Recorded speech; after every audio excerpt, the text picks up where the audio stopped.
내가 모의고사 성적이 이렇고 내신 성적이 이랬기 때문에 연세대 고려들 노려볼 만하다라는 확실성은 있을 수 있지만요.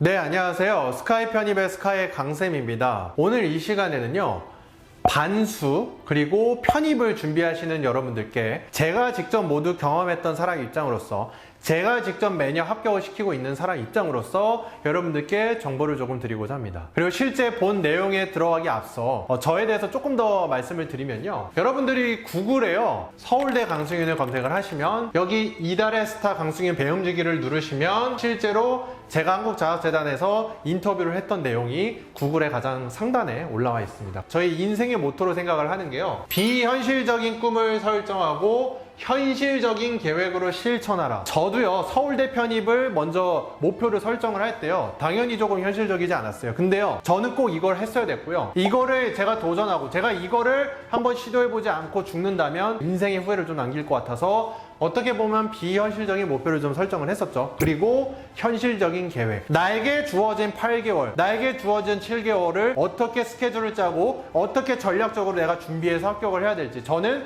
그거를 전 치밀하게 준비를 했었고, 서울대 편입을 합격을 했고 28살에 3학년으로 들어갔었고 지금 이 자리에 있는 겁니다. 그리고요, 그러한 과정들에서 담긴 내용이 이 인터뷰에 좀 있습니다. 그리고 이런 기사들의 좀 내용들을 혹시나 먼저 찾아보시고 좀 도움이 되셨으면 좋겠습니다. 반수를 고민할지 아니면 편입을 지원할지, 이 부분에 대해서 문과 그리고 이과 측면에 대해서 따로 분리해서 말씀을 드리도록 하겠습니다. 저는 스카이 편입을 주로 하고 있기 때문에 연세대 고려대에 대해서 말씀을 드리는 거를 고려를 좀 하셨으면 좋겠습니다. 먼저요, 문과에서 여러분들이 연세대 고려대를 가시려고 하면 일반 대입에서 수시와 정시가 있죠. 그리고 수시에서도 다양한 좀 전형들이 있지만 일반적으로 뭐 학생부 종합 전형이 있죠. 그리고 일부 논술 전형도 좀 시행을 하고 있기는 하지만요, 물론 연세대에서 수능 최저가 없는 논술 전형도 있지만 일반적으로 문과분들이 논술을 준비하실 때 수능 최저를 아예 고려를 안 할 수는 없습니다.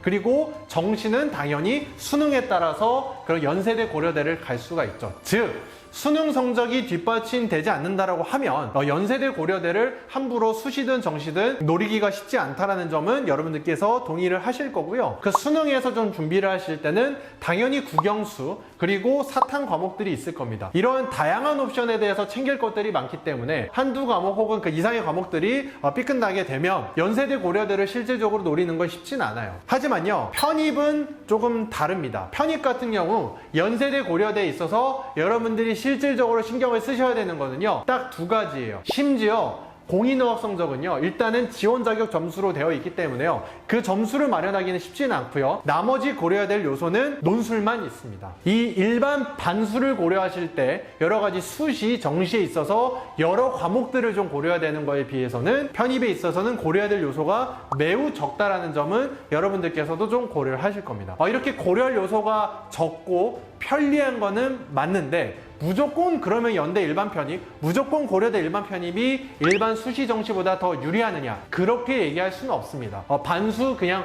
공부를 좀 더 했을 때 그게 어느 정도 점수적인 부분에 있어서 보장성이 드러나고 확률적인 면에 있어서는 내가 모의고사 성적이 이렇고 내신 성적이 이랬기 때문에 연세대 고려들 노려볼 만하다라는 확실성은 있을 수 있지만요, 아무리 성적이 고등학교 때 좋았던 학생이라고 하더라도 연세대 고려대 일반 편입은 어쨌든 논술이 주도인 요소이기 때문에요, 반드시 내가 될 수 있다, 이런 면을요, 공부 잘하는 학생 입장에서는 단언하기는 힘듭니다. 하지만 이 영상을 보시는 여러분들이 일반 수시나 정시 부분을 했을 때 절대 연세대 고려대를 노릴 수 없었던 학생의 내신 그리고 수능 성적이었다면 그런 학생에 있어서는 오히려 확률상 당연히 도전해볼 만하죠. 단순하게 반수 그리고 편입이 유리한지를 딱 정해서 얘기하기는 힘듭니다. 하지만 제가 이런 여러 가지 상황들의 요건들을 정리해서 정보를 말씀을 드렸고요, 본인의 성적이 어디 있는지 그리고 본인의 상황이 어디 있는지에 따라서 반수를 할지 향후 일반 편입을 준비할지를 결정을 하셨으면 좋겠습니다. 두 번째는요, 이과에 대해서 제가 좀 더 말씀을 드리도록 할게요. 이과 같은 경우에는요, 문과와 좀 더 다르게 본인이 편입에 있어서 시험 준비를 할 때 확실성이 높아지는 건 사실입니다. 왜냐면요, 이 연세대 같은 경우에는요, 뭐 2과목에서 3과목을 시험을 보고요, 고려대 같은 경우는 이과들이 다 2과목을 보죠. 즉 수학, 물리 혹은